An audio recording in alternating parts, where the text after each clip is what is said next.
السلام علیکم ورحمۃ اللہ وبرکاتہ۔ وعلیکم السلام ورحمۃ الحمد للہ نحمدہ ونصلی ونسلم علی رسولہ الکریم، اما بعد۔ اعوذ باللہ من الشیطان الرجیم، بسم اللہ الرحمن الرحیم۔ فقد قال اللہ تبارک وتعالی فی القرآن المجید والفرقان الحمید: يا أيها النبي إذا طلقتم النساء فطلقوهن لعدتهن وأحصوا العدة واتقوا الله ربكم ولا تخرجوهن من بيوتهن ولا يخرجن إلا أن يأتين بفاحشة مبينة إلى آخر الآية. وقال النبي صلى الله عليه وآله وسلم: أبغض الحلال عند الله الطلاق. آمنت بالله ورسوله، صدق الله مولانا العظيم وصدق رسوله النبي الأمين الكريم، ونحن على ذلك لمن الشاهدين والشاكرين، والحمد لله رب العالمين. انتہائی خلوص محبت، عقیدت و احترام اور حضوری قلب کے ساتھ بارگاہ نبی بآل نبی درود و سلام کے نذرانے پیش کرنے کی سعادت حاصل کریں۔ اللہم صلی علی حبیبنا مولانا محمد بارک وسلم صلی اللہ علیہ رسول اللہ وعلی آلہ وصحبہ وسلم۔ شروع میں شاہد بھائی نے بیدم شاہ وارسی جو غزل پڑھی تھی، تو اس کا مقطع پھر سے پڑھتا ہوں کہ ساری دنیا کی نگاہوں سے گرا ہے بے دم، ساری دنیا کی نگاہوں سے گرا ہے بے دم، تب کہیں جا کے تیرے دل میں جگہ پائی۔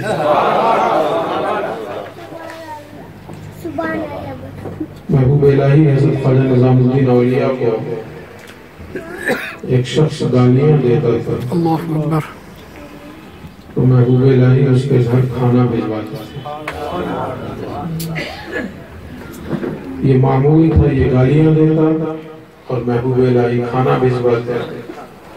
ایک دن اس کے ضمیر نے ملامت کی کہ میں کتنا کمینہ انسان ہوں کہ میں گالیاں دیتا ہوں اور جواب میں محبوب الہی کھانا بھیجواتے ہیں۔ تو اس نے توبہ کر لی کہ آج سے گالیاں نہیں دوں۔ جب اس نے گالیاں بند کی تو محبوب الہی نے کھانا بھیجنا بند کر دیا۔ یہ بڑا پریشان ہوا، خانقاہ میں آیا اور اس نے کہا حضور ایک معاملہ سمجھ میں نہیں آتا، میں آپ کو گالیاں دیتا تھا تو آپ مجھے کھانا بھیجواتے تھے، اور جب سے میں نے گالیاں دینا بند کر دی ہیں آپ نے کھانا بھی بھیجنا بند کر دیا۔ تو آپ نے فرمایا کہ جب تک تو میرا کام کرتا تھا اس وقت تک میں تجھے مزدوری دیتا تھا، تو نے کام کرنا چھوڑ دیا ہے تو مزدوری کس بات؟ تو اس نے کہا حضور سمجھ میں نہیں آئی بات۔ تو آپ نے فرمایا کہ جب تو مجھے گالیاں دیتا تھا اور میں تیری گالیوں پہ صبر کرتا تھا تو اللہ رب العزت اس صبر کے صدقے میں میرے نامہ اعمال میں نیکیوں کا اضافہ فرمایا۔ یہ جو نیکیاں ملتی تھی نا وہ تیری وجہ سے، تو گویا تو میرا کام کرتا تھا تو میں اس کی مزدوری کی صورت میں تجھے کھانا دیا۔ جب سے تو نے گالیاں دینا بند کی ہیں تو میرے نامہ اعمال میں نیکیوں کا سلسلہ بھی تھما ہے، اس لیے جب تو کام ہی نہیں کر رہا ہے تو میں نے مزدوری دینا چھوڑ دیا۔ تو صبر کیا کریں، اللہ رب العزت سب دیکھ رہا ہے، سب جان رہا ہے۔ اور میرا اپنا معاملہ یہ ہے، خدا کی قسم میں نے اپنے معاملے کو اللہ کے سپرد کر دیا ہے۔ کل قیامت کے دن اللہ رب العزت فیصلہ فرمائے گا۔ البتہ ایک پیغام کی صورت میں اعلیٰ حضرت کا یہ شعر پڑھو گا: یا سراپا نالا بن جا یا نوا پیدا نہ کر۔ ماننا ہے تو پورا مانو، یہ 50-50 والا معاملہ نہیں۔ کہ جہاں مطلب نکل آئے وہاں مانو، اور جہاں اپنے مطلب کی کوئی بات نہ ہو تو وہاں چھوڑ دو۔ اعلیٰ حضرت فرماتے ہیں کہ ایک میرا ہی رحمت میں دعویٰ نہیں، ایک میرا ہی رحمت میں دعویٰ نہیں، شاہ کی ساری امت پہ لاکھوں سلام، شاہ کی ساری امت پہ لاکھوں سلام۔ تو میرے امام نے تو ساری امت پہ سلام بھیجا ہے، اور ہم ان کا نام لے کر امت کی گردن دبانے کی فکر میں لگے ہوئے۔ انہوں نے ساری امت پہ سلام بھیجا، اور ہم امت اور امت میں اہل سنت اس کو توڑنے میں لگے۔ اللہ رب العزت ہمیں صحیح فکر عطا فرمائے۔ آج کی گفتگو کے لیے میں نے جس موضوع کا انتخاب کیا ہے وہ طلاق۔ سبحان اللہ۔ تو ذرا سا سمجھیے گا، چونکہ اس وقت یہ بہت ہی سلگتا ہوا موضوع ہے، پورے ہندوستان میں اس پر ہنگامے ہوئے، احتجاج بھی ہوئے، لیکن ارباب اقتدار سے بھی اور ارباب علم سے بھی میرا گلہ ہے، میرا شکوہ ہے کہ ہم نے احتجاج تو خوب کیا، لیکن اپنی قوم کو بھی اس مسئلے کو صحیح طرح سے نہیں سمجھا۔ ہم نے احتجاج تو خوب کیا، ٹرپل طلاق کے ایشو پر، یونیفارم سول کوڈ کے ایشو پر پورے ہندوستان میں احتجاج ہوئے، لیکن اگر اپنے ہی لوگوں سے پوچھ دیا جائے کہ ٹرپل طلاق کی حیثیت کیا ہے یا یونیفارم سول کوڈ کیا ہے، تو ہمارا اپنا مسلمان بھائی نہیں بتا پائے۔ تو ہم نے بھیڑ لگا کے چند نعرے لگا لیے اور فرصت پا گئے۔ ہونا تو یہ چاہیے تھا کہ جو بھیڑ لگی تھی احتجاج کے نام پر، اسی بھیڑ میں اس سلگتے ہوئے موضوع کو عوام تک پہنچا دیا جائے، ان کے ذہن میں یہ بات اتار دی جائے۔ تو میں آج کی گفتگو میں کوشش کروں گا کہ اس موضوع کو آپ تک پہنچا سکوں۔ سمجھانا تو اللہ رب العزت کا کام ہے، میرے بس میں یہ نہیں ہے کہ میں کسی کو سمجھا دوں۔ میرا کام، جس کو خطبے میں کہا جاتا ہے وَمَا عَلَيْنَا إِلَّا الْبَلَاغُ، ہمارا کام پہنچانا ہے، سمجھانے والی ذات اللہ کی۔ تو دعا کریں اللہ رب العزت جو کچھ میں پہنچاؤں اس کی سمجھ ہمیں عطا فرما دے، اور سمجھ کے ساتھ ساتھ اس پہ عمل کی توفیق کا بھی جذبہ عطا فرما دے۔ میرے مسلمان بھائی اور میرے ہندو بھائی جو بھی یہاں موجود ہیں، وہ صاف طور پہ اس بات کو سمجھ لیں کہ طلاق انسانی سماج کی ایک ضرورت ہے۔ جو میں جملہ کہہ رہا ہوں ذرا اس کو نوٹ کیجیے گا۔ طلاق انسانی سماج کی اور انسانی معاشرے کی ضرورت ہے۔ ایسا ہو ہی نہیں سکتا ہے کہ آپ نے جس کو ایک بندھن میں باندھ دیا ہے، ایسا ہو ہی نہیں سکتا ہے کہ پوری سوسائٹی کے وہ جوڑے جنہیں ہم نے بندھن میں باندھا ہے، یہ ہو ہی نہیں سکتا ہے کہ ہر جوڑا خوشی خوشی اپنی زندگی گزارے۔ یہ ہو ہی نہیں سکتا، ممکن ہی نہیں ہے۔ کھٹاس پیدا ہونا یقینی ہے، یہ انسان کا نیچر ہے، انسان کی فطرت ہے۔ تو اگر اس طرح کی صورتحال پیدا ہو جائے کہ جس کو ہم نے بندھن میں باندھا ہے، جس جوڑے کو نکاح کی صورت میں یا اگنی کے گرد پھیرے لگانے کی صورت میں، میں دونوں باتیں اس لیے بتا رہا ہوں کہ ہمارے ہندو بھائی بھی کچھ یہاں موجود ہیں، وہ بھی اس کو سمجھیں کہ ہم نے ایک بندھن میں باندھا ہے، چاہے وہ نکاح کی صورت میں یا اگنی کے ارد گرد پھیرے لگانے کی صورت میں، کوئی ضروری نہیں ہے کہ جس کو ہم نے اس بندھن میں باندھا اس کی زندگی خوش و خرم گزر جائے۔ ممکن ہے کہ دونوں کے درمیان کچھ اونچ نیچ پیدا ہو جائے، اور وہ اونچ نیچ اتنی سنگین صورتحال اختیار کر لے کہ دونوں کا ایک چھت کے نیچے رہنا ممکن نہ ہو، تو ایسی صورت میں اس عورت کو جلا دینے سے بہتر ہے کہ طلاق دے کے اپنا معاملہ رفع دفع۔ اگر طلاق کی حیثیت نہیں رہے گی سماج میں، اور طلاق کا وجود نہیں رہے گا سماج میں، تو انسان کی جس سے نہیں بنے گی تو کیا کرے گا؟ اس کو جلا دے گا، اسے مار دے گا، اس کا گلا دبا دے گا، اور حکومت کو یہ بتانے کی کوشش کرے گا اس نے خود سوسائڈ کر لیا۔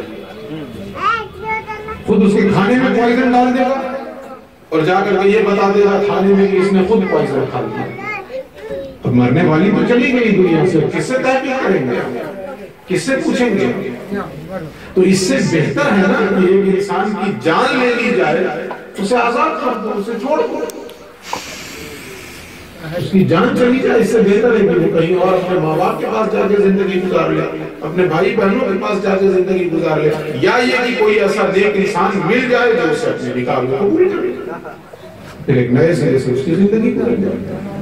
اس لیے میں نے کہا کہ انسانی سماج اور انسانی سوسائٹی کی ضرورت ہے طلاق, لیکن اس کے ساتھ ساتھ طلاق دینے سے پہلے قرآن حکیم نے اور اللہ رب العزت نے ہمیں 4 مرحلوں سے گزارا ہے. ان 4 مراحل سے اپنے آپ کو گزارو. اونچ نیچ ہو سکتی ہے, انبن ہو سکتی ہے, رشتوں میں ناچاکی پیدا ہو سکتی ہے, رشتوں میں کھٹاس پیدا ہوتی ہے, بھائی بھائی میں ہوتی ہے, ماں باپ میں ہوتی ہے, اولاد میں ہوتی ہے کھٹاسیں. طلاق ایک صورت ہے, لیکن اسے اختیار کرنے سے پہلے اللہ رب العزت نے 4 مرحلوں سے ہمیں گزارا. اسٹیپ بائی اسٹیپ ان 4 مرحلوں سے گزرو. اگر ان 4 مرحلوں سے انسان اپنے آپ کو گزار لے تو میں کہتا ہوں کہ 99.99% اس بات کا یقین ہے مجھے کہ ان 4 مراحل سے انسان اگر اپنے آپ کو گزار لے تو طلاق کی نوبت ہی نہیں ہے. لیکن پہلے یہ کہ 4 مرحلوں سے گزارے. ہم کہتے ہیں کہ ہماری اس سے بن ہی نہیں پا رہی ہے, ہماری اس سے گزر ہی نہیں ہو پا رہی ہے, لیکن ان 4 مرحلوں سے گزارو تو اپنے آپ کو. وہ 4 مرحلے کیا ہیں اس کو سمجھیے آپ. ہمارے ہندو بھائی وہ بھی سمجھیں کہ قرآن میں کیا خوبصورت پیغام ہے. ہم جو کہتے ہیں کہ اسلام دین فطرت ہے, ریلیجن آف نیچر ہے, جیسا انسان سوچ سکتا ہے ویسا ہی اللہ رب العزت نے قانون بنایا. کوئی الگ سے نہیں, تھوپا نہیں ہے اللہ رب العزت نے. جو ہونا چاہیے وہی اللہ نے دیا ہے. اب 4 مراحل کیا ہے اس کو سمجھیں. لیکن اس سے پہلے ایک بات اور سمجھ لیجیے, 3 مرحلے اس میں ایسے ہیں کہ بند کمرے میں حل ہو جائے, کسی کو پتا بھی نہ ہو کہ ہوا کیا. 3 مراحل تو ایسے ہیں, بھائی ظاہر ہے کہ آپ کے درمیان دوری ہے تو بہتر یہ ہے کہ ہم لوگ بند کمرے میں سنا کریں کہ ڈھنڈورا پیٹیں. قرآن نے ہمیں کیا طریقہ بتایا. اللہ رب العزت میاں بیوی میں اگر ناچاکی ہو رہی ہے, الجھن کا شکار ہو رہے ہیں دونوں ایک دوسرے کے لیے, تو 3 مرحلے ایسے ہیں کہ کسی کو خبر نہ ہو, آپس میں مسئلے میں. لیکن آج تو ہم اسی روش سے ہٹے ہوتے ہیں, ہم تو کتاب چھاپنے میں لگے گا. کچھ ہو جائے تو کتاب پہ کتاب چھاپ رہے ہیں, کتاب پہ کتاب چھاپ رہے ہیں. تو یہ تو اپنی قسمت ہے کہ کسی کی دولت اللہ کی رضا کے لیے خرچ ہوتی ہے اور کسی کی دولت امت میں فتنہ پھیلانے کے لیے کتاب چھاپنے میں. یہ تو اپنی قسمت ہے. یہ 3 مرحلے کیا ہیں, قرآن نے کیا بتایا اس کو توجہ سے سنیے. اللہ فرماتا واللاتی تخافون نشوزهن فعظوهن واهجروهن فی المضاجع واضربوهن. یہ 3 مرحلے پہلے کیا اللہ فرماتا وہ عورتیں جن کی بد کرداری کا تمہیں اندیشہ, جن کی بے وفائی کا تمہیں اندیشہ, ایسا لگ رہا ہے کہ یہ بے وفا ہو رہی ہے, یہ بد کردار ہو رہی ہے, تو کیا کرو. یہ نہیں ہے کہ ہو گئی ہے, تخافون تم ڈرتے ہو کہ ایسا ہو جائے.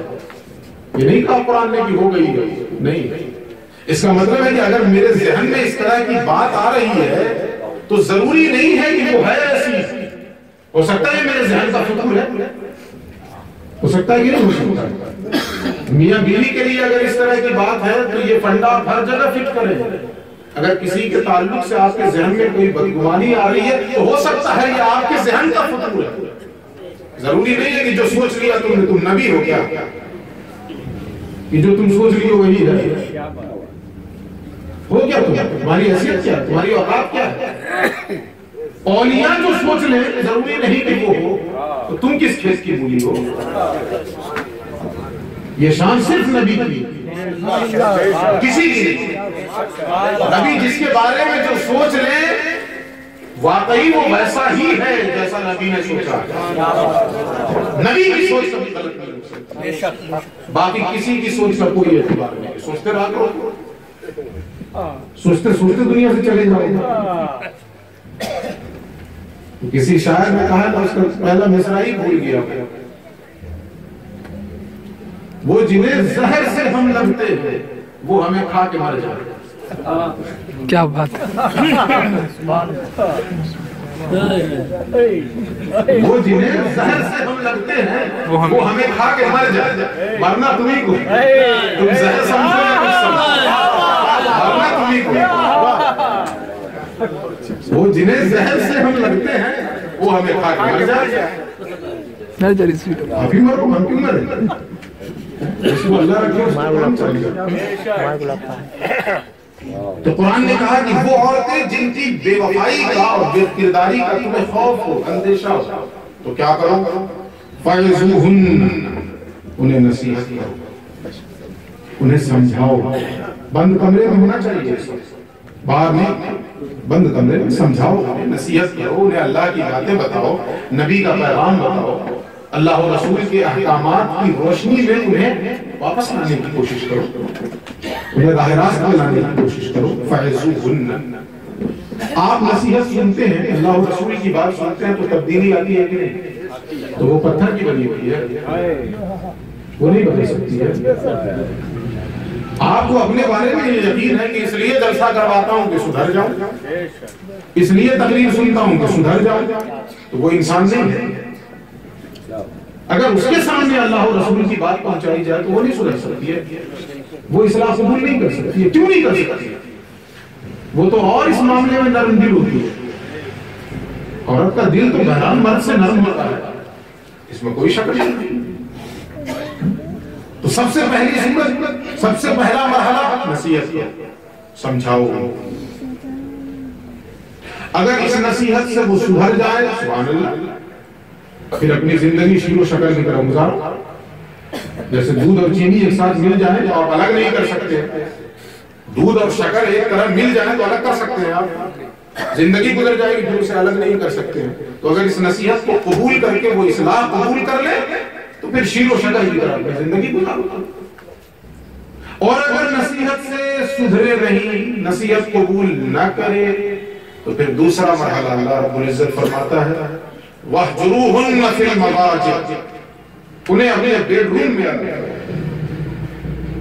بیڈ روم میں الگ کرو. روم وہی ہو, کمرہ وہی ہو, اس کمرے میں بستر الگ کرو. ہم اس پر بھی عمل نہیں کرتے. اگر اونچ نیچ ہوئی تو اٹھا کے مائکے بھیجتے ہیں, تو مائکے جانے سے وہ سدھرے گی اور بگڑ جائے گی. مائکے میں وہ ماں باپ کے نخرے سے, بھائی بہن کا پیار اور اس کی سہیلیوں کی خرافات, اسے اور ہوا دے دے گی, اسے اور بگاڑ دے گی. وہ سہیلیوں کے پاس جا کے بتائے گی کہ ایسا ایسا ہوا ہے, تو سہیلیاں کیا کہیں گے, نہیں نہیں جھک جاؤ تم. لیکن نہیں, یہی موقع ہے, اگر آج جھک گئی تو زندگی میں جھکنا پڑے گا. اس لیے تم ڈٹی رہنا. ہوتا ہے کہ نہیں ہوتا ہے؟ ہاں ہاں, زمانے میں گھومتا ہوں تو تجربہ تو ہے.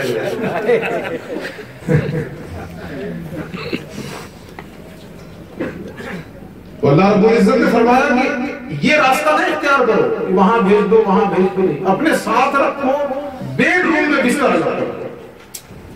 اب عورت کی فطرت ہے یہ چیز وہ برداشت نہیں کر پائے گی کہ ایک چھت کے نیچے ایک کمرے میں اپنے شوہر کے ساتھ رہے اور بستر الگ,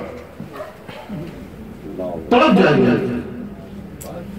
اور چاہے جتنے اس کے نخرے ہوں گے اور جتنا غرور ہوگا وہ چور چور ہو کے رہ جائے گا. تو بالکل چاہے جتنی بھڑکتی ہوئی چنگاری ہو, پانی ڈالی تھوڑا سے بیٹھ جاتی ہے کہ نہیں. یہ وہ نسخہ ہے. وَاهْجُرُوهُنَّ فِي الْمَضَاجِعِ, مضجع کہتے ہیں بیڈ روم کو, اسی کی جمع ہے مضاجع. بیڈ روم میں انہیں کمرہ وہی ہو, بستر. یہ دوسرا مرحلہ. پہلا مرحلہ نصیحت, اللہ و رسول کی باتیں بتاؤ. دوسرا مرحلہ بستر الگ کرو، کمرہ بڑی ہے، 90% امید ہے کہ اسی سے کام ہو جائے گا، لیکن اگر نہ ہو وَاضْرِبُوهُنَّ، اب انہیں ہلکی سی چپت بھی لگاؤ، مارو۔ لیکن یہاں خیال رکھیے کہ مار دو طرح کی ہوتی ہے، ایک مار ہوتی ہے چوٹ پہنچانے کے لیے اور ایک مار ہوتی ہے ضمیر کو جھنجھوڑنے کے لیے۔ جیسے مثال کے طور پہ کوئی چور پکڑا جائے تو کیسے مارتے ہیں اسے؟ اگر کوئی چور پکڑا جائے تو پھر تو آپ کا ڈنڈا ہے اور اس کی ہڈیاں ہیں، ڈنڈا ٹوٹنے سے رہا ہڈیاں ٹوٹ جاتی ہیں، چور چور ہو جاتی ہیں۔ لیکن اپنا بیٹا اگر چوری کر لیا گھر میں، ابا کی جیب سے پیسہ نکال لیا تو اس کو اس لیے مارا جاتا ہے کہ ہڈی پسلی توڑ دوں گا اس کی، نہیں، اس کو جو مار لگائی جاتی ہے وہ اس کے ضمیر کو جھنجھوڑنے کے لیے، تاکہ اس کی اندر آتما بیدار ہو۔ اسی لیے نا اگر سید صاحب قبلہ میری کسی بات پر مجھے چپت لگانا تو چوٹ پہنچانے کے لیے نہیں، مجھے بیدار کرنے کے لیے، میرے ضمیر کو جھنجھوڑنے کے لیے۔ تو یہاں جو حکم ہے وَاضْرِبُوهُنَّ، انہیں مارو، تو مارنے کا یہ مطلب نہیں ہے کہ بیل بھینس کی طرح دولتی لاٹھی چڑھو، جیسے کہ آج کے جاہل لوگ اس طرح کی حرکتیں کرتے ہیں۔ اللہ یہاں پہ سن لیجیے، اللہ کے نبی نے ایک موقع پر، اللہ کے نبی نے کسی کافر کے لیے بھی کوئی غلط جملہ استعمال نہیں کیا، سبحان اللہ، یا تو یہ کہ حضور نے خاموشی اختیار کر لی، یا یہ کہ ہاتھ اٹھائے ہیں تو بددعا نہیں کی ہے، کہتے ہیں اللہم اہد قومی فإنہم لا یعرفون، اے اللہ میری قوم کو ہدایت عطا فرما، اس لیے کہ میری قوم مجھے پہچانتی نہیں۔ بددعا نہیں کی حضور نے، برا بھلا حضور نے نہیں کہا، لیکن کس انسان کے لیے کیا لفظ استعمال کیا ہے ذرا اس حدیث میں سن لیجئے۔ اللہ کے نبی فرماتے ہیں وہ شخص کمینہ ہے جو اپنے بیوی کے چہرے پہ تماچے مارتا ہے۔ اللہ کے نبی فرماتے ہیں وہ شخص کمینہ ہے جو اپنی بیوی کے چہرے پہ تماچے مارتا ہے۔ تو حکم تو ہے کہ مارو، لیکن یہاں مارنا چوٹ پہنچانے کے لیے نہیں، اس کے ضمیر کو بیدار کرنے کے لیے، اس کی آتما کو جھنجھوڑنے کے لیے۔ اسی لیے علماء فرماتے ہیں کہ جس چیز سے مارا جائے اس کی مقدار ایک بالش ہونا چاہیے، جس چیز سے مارے ہیں اس کی مقدار کتنی ہو؟ ایک بالش، یہاں سے ایسے اتنی، اس سے زیادہ بڑی نہ ہونی چیز۔ اور مارنے میں بھی یہ خیال ہے کہ چہرے پہ نہیں مارنا، احتیاط کر، اس لیے کہ چہرہ اس کے حسن کی علامت، اس کو خراب نہ کرو، اس کو نہ بگاڑو۔ وہ چیز ایک بالش کی ہو، اور مزید علماء فرماتے ہیں کہ ایک بالش کی کیا ہو، تو کہتے ہیں روئی لپیٹ لو ایک بالش تو اس سے مارو، ایک بالش روئی لپیٹ لو۔ آج کی دنیا یہ کہتی ہے کہ اسلام نے عورت کو حق نہیں دیا، اسلام نے عورت کو جس بلندی پر پہنچا دیا ہے، 1400 سال گزرنے کے بعد دنیا نے 1 انچ کا اس میں اضافہ نہیں کیا۔ پیغمبر نے جو مقام عطا کر دیا ہے، جو مرتبہ عطا کر دیا ہے عورتوں کو اور اسلام کو، ورنہ حضور کی آمد سے پہلے اور اسلام سے پہلے عورت کا مقام کیا تھا، اس کی حیثیت کیا تھی؟ ایسے ایسے اسکالرز اور مفکرین گزرے ہیں جو عورت کو انسان ماننے کے لیے تیار ہیں، وہ تو صرف نفسانی خواہشات کی تکمیل کا ذریعہ ہے۔ خواہشات پیدا ہو، خواہشات کو پورا کرو، انسان ماننے کے لیے تیار ہیں۔ یہ کون سی ڈھکی چھپی بات ہے کہ اسلام کی آمد سے پہلے بیٹیوں کو زندہ دفنایا جاتا تھا؟ کوئی ڈھکی چھپی بات ہے؟ اس معاشرے میں، جس معاشرے میں بیٹیوں کو زندہ درگور کیا جاتا ہے، پیغمبر کی زبان سے تاریخی جملہ نکلتا ہے کہ لوگوں تم بیٹیوں کو زندہ دفن کرتے ہو اور میری بیٹی فاطمہ میرے جگر کا ٹکڑا۔ یہ مقام نہیں تو تو مارو، لیکن کیسے؟ ایک بالش کی چیز ہو اور روئی لپیٹ لو، اس سے مارو۔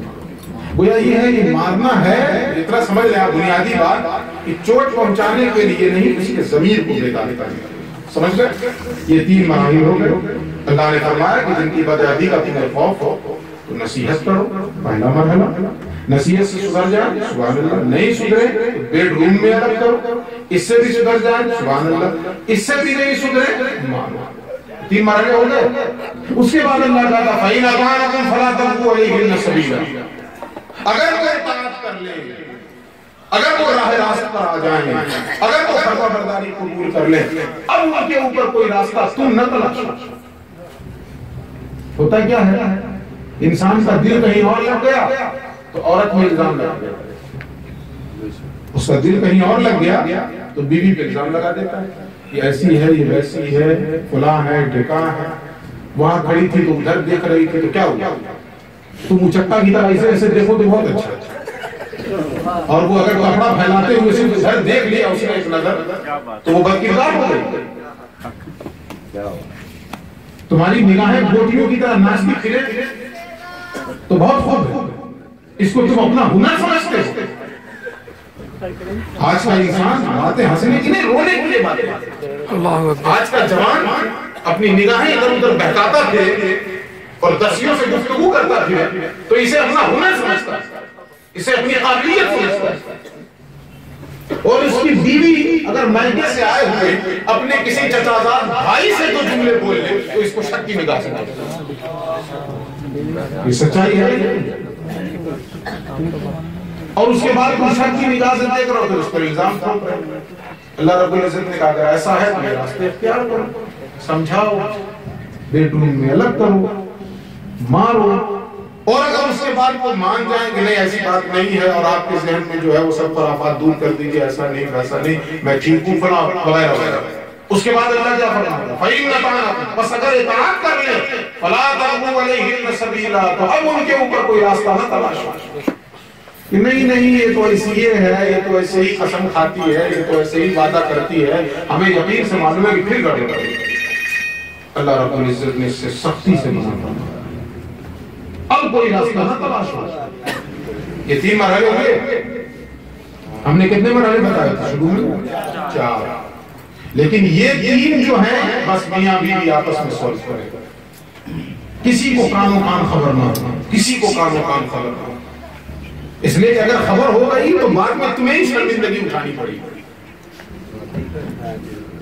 تمہاری عزت نیلام ہے، اس لیے کسی کو کان و کان خبر نہ ہو، آپس میں اس کو حل کرو۔ یہ 3 مرحلے یہ ہوئے نا، اب اگر ان 3 مرحلوں سے حل نہیں ہوتا ہے تو 4تھا مرحلہ، اب 4تھا مرحلہ گھر سے باہر نکل رہا ہے، اب گھر سے باہر نکل رہا ہے، وہ گھر سے باہر اب کیسے نکل رہا ہے تو قرآن کہتا ہے وَإِنْ خِفْتُمْ شِقَاقَ بَيْنِهِمَا فَابْعَثُوا حَكَمًا مِنْ أَهْلِهِ وَحَكَمًا مِنْ أَهْلِهَا۔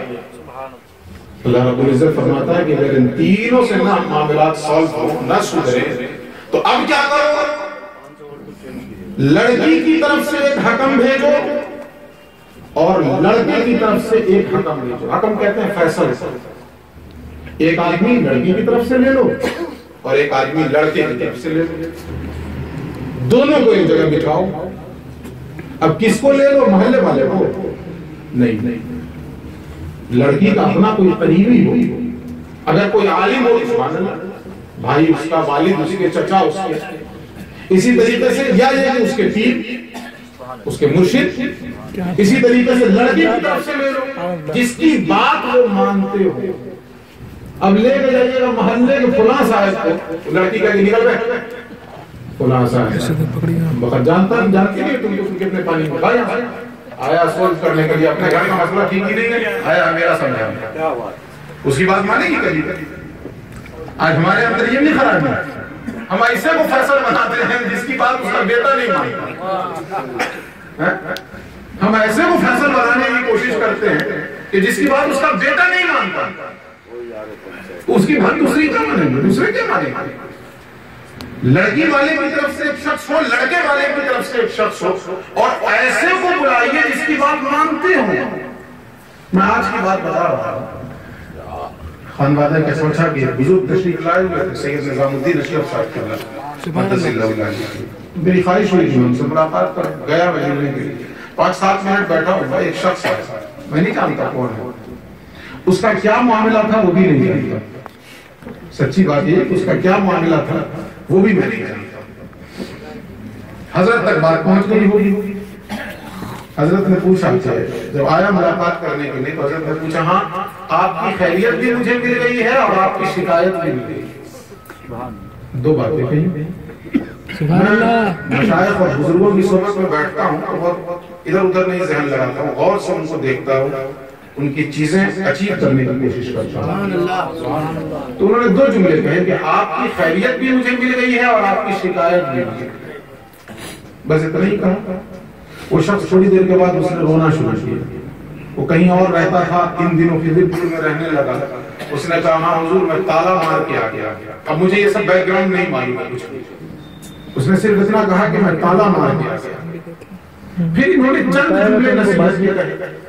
چند جملے نصیحت یہ کہ حلال کا ایک لقمہ کھاؤ گے اس میں اتنی قوت ہے کہ کوئی تمہاری زندگی پہ حرف نہیں ڈال سکتا, اور حرام کی پوری مرغی بھی نکل لو پھر بھی تمہارے اندر طاقت نہیں آ سکتا. یہ چند جملے آپ نے نصیحت کے کہے ہیں. وہ شخص روتا ہوا کہتا حضور کل جا کے چابی دے دیجیے. تو ایسے کو بلاؤ جس کی بات مانی جائے. ایسے کو بلاؤ کہ دھکار کے حکمن من اہلہ و حکمن من اہلہا, ایک لڑکی والے کی طرف سے اور ایک لڑکے والے کی طرف سے. ایسے کو بلاؤ کہ زبان سے بولنا بھی نہ پڑے, صرف نگاہ بھر کے دیکھ لے تو وہ انسان پہنچ جائے. کہ اولیاء کرام اور مشائخ کا معاملہ کیا ہوتا ہے؟ ان کی بارگاہ میں اگر معاملہ پہنچ جائے وہ صرف نظر بھر کے دیکھ لیتے ہیں تو وہ کہتا حضور جو کہہ دیجئے وہ کر لیں گے, کچھ کہنے کی بھی ضرورت نہیں. صوفیہ کے نزدیک یہ بات ہے تصوف میں کہ بول دینا تو بڑی بات ہے. مشائخ کا محبوب تو وہ مرید ہوتا ہے جو مشائخ کے اشارے سمجھ جاتا ہے. بول دینا تو بڑی بات ہو گئی, جو صوفیہ کے اشارے سمجھ جائے وہ مشائخ کا محبوب ہوتا ہے. بولنے کی نوبت بھی. تو اللہ رب العزت نے چوتھا مرحلہ یہ بتایا, 3 گھر میں حل کر لو, اگر حل ہو جائے سبحان اللہ کہیں بھی بات نہ گئی, سارا معاملہ ختم ہو گیا. اور نہیں ہوا اس سے حل تو اب چوتھا مرحلہ یہ ہے کہ ایک ادھر سے لاؤ ایک ادھر سے لاؤ, دونوں بیٹھے اور تم دونوں بیٹھو اور وہ دونوں اس کا تذکیہ کریں. اس میں آگے اللہ رب العزت نے کیا کہا, کیا ذرا پڑھیے نا کوئی حافظ صاحب. وَحَكَمًا مِّنْ أَهْلِهَا إِن يُرِيدَ إِصْلَاحًا يُوَفِّقِ اللَّهُ بَيْنَهُمَا. جملہ سنے قرآن کا یہ, اللہ رب العزت نے کتنی بڑی بات کہی. إِن يُرِيدَ إِصْلَاحًا يُوَفِّقِ اللَّهُ بَيْنَهُمَا. جن دونوں کو تم نے بلایا ہے نا فیصل بنا کر, اگر وہ دونوں اصلاح کی کوشش کریں گے تو یقیناً اللہ رب العزت ان کے درمیان موافقت پیدا کرے گا. سبحان اللہ سبحان اللہ. لیکن آج تک کودنیتی کرنے آتے ہیں. بلایا بھی جائے کسی کو تو کودنیتی کرنے آتے ہیں, سامنے والے کو رسوا کرنے کی کوشش کرتے ہیں, ذلیل کرنے کی کوشش کرتے ہیں.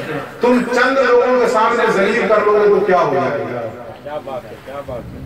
تمہارے ذلیل کر دینے سے کہتے ہیں پورے مولانا خلاف ہیں, اللہ بھی خلاف ہے. کیا بات ہے, سبحان اللہ, کیا بات ہے, اللہ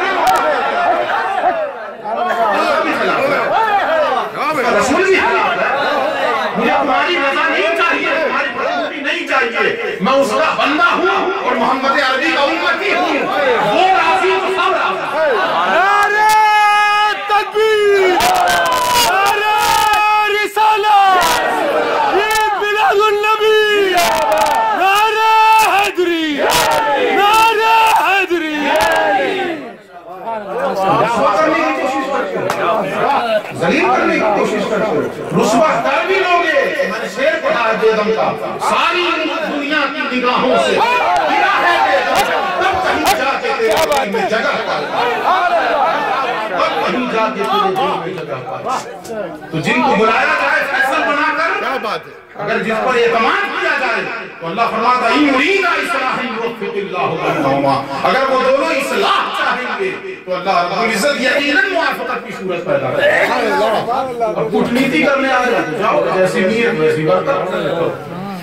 کودنیتی ہی کرنا ہے, دین کو تو کم سے کم سیاست نہ بناؤ, دین میں تو راجنیتی نہ کرو, اللہ کا دین تو رہنے دو. بہت راجنیتی کرنے کا شوق ہے تو کوئی پارٹی جوائن کرو, کرو راجنیتی. بہت شوق ہے سیاست کرنے کا تو کسی پارٹی میں جوائن ہو جاؤ اور شوق سے راجنیتی کرو. کم سے کم دین کو تو سیاست کے اکھاڑے میں بناؤ. کیا کر دیا ہم نے دین کے نام پہ، کیا کچھ نہیں کر، کیسی کیسی دکانداری ہم نے دین کے نام پہ چلا رکھی ہے، کیسی کیسی دکانداری دین کے نام پہ چلا رکھی ہے۔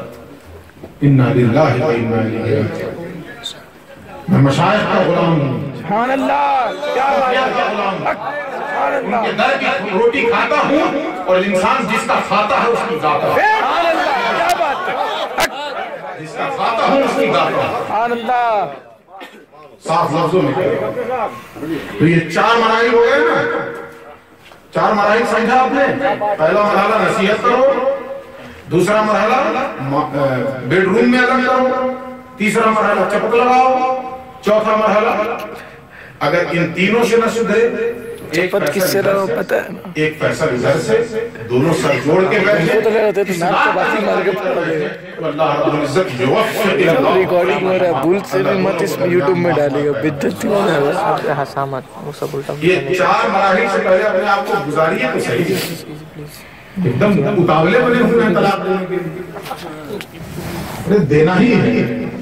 جس طرح شادی کے لیے اتاولا تھا اس طرح طلاق کے لیے بھی اتاولا ہے، بالکل معاملہ برابر۔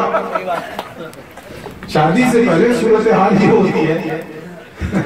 ایک صاحب تھے تو میں نے ان سے کہا کہ بھیا آپ نے دیکھا ہے جس سے آپ کا رشتہ لگ رہا ہے، آپ نے دیکھا ہے؟ تو بولے آپ پیچھے سے دیکھا۔ تو میں نے کہا نہیں آگے سے بھی دیکھ لیا۔ بولے ہم نے بال دیکھا، شادی ہو نہیں رہی تھی، عمر زیادہ ہو گئی۔ تو میں نے کہا آگے سے دیکھ لیجئے، اگر پسند ٹھیک نہیں آئے گی بات یہیں سے ختم کر دی جائے گی۔ تو جواب جانتے ہیں کیا دیا؟ لڑکی ہے نا، بات ختم ہے۔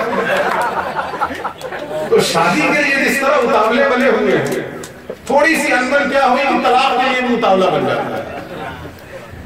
میں نے پہلے جملہ کہہ دیا ہے کہ طلاق سماج کی ایک ضرورت ہے، اس سے ہمیں انکار نہیں ہے، لیکن اس موڑ پہ آنے سے پہلے اللہ رب العزت نے یہ 4 مرحلے بتائے ہیں۔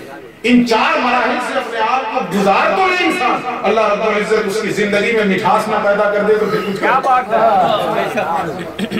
یقیناً اللہ مٹھاس پیدا کر دے گا، یہ 4 مراحل سے گزارے پہلے۔ لیکن یہ کہ بالکل اسر بھوم ہو، اسر بھوم سمجھتے ہیں؟ بھوم کے معنی ہوتے ہیں زمین، اسر کے معنی ہوتے ہیں جس میں کوئی دانہ ہی نہ ہو، بنجر زمین۔ شیخ سعدی کا ایک مصرع ہے کہ زمین شور سنبل بر نیارت، بنجر زمین سے بالیاں نہیں اگتی ہیں، بنجر زمین سے بالیاں نہیں اگتی ہیں، اس لیے ہم نے بھی بنجر زمین میں پانی ڈالنا ہی چھوڑ دیا۔ ہم اس زمین میں پانی ڈالتے ہیں جو نرم ہو اور جہاں سے بالیاں اگنے کے امکانات ہوں، اور جو زمین شور ہو، اسر بھوم ہو، وہاں اپنا پانی خرچ کیوں کرو بلا وجہ، جو اسر بھوم ہے۔ تو ان 4 مراحل سے اپنے آپ کو پہلے گزارو، لیکن ایسا ہو سکتا ہے کہ کوئی بالکل ہی بنجر زمین ہو، کوئی نرمی کا امکان ہی نہیں ہے، کوئی دانہ ڈالنے سے فائدہ ہی نہیں ہو رہا ہے، تو اب آخری راستہ ہے طلاق، اب آخری راستہ بچا طلاق۔ لیکن اس سے پہلے 4 مراحل یاد رکھیے گا کہ نہیں، بھولیے گا نہیں۔ اگر اس طرح کے معاملات پیدا ہو جائیں، گھر میں ہوتے ہیں، کسی کے ساتھ بھی ہو سکتا ہے، اور یہ بات صرف دیکھیے قرآن صرف مسلمانوں کے لیے نہیں ہے، ہدی للناس،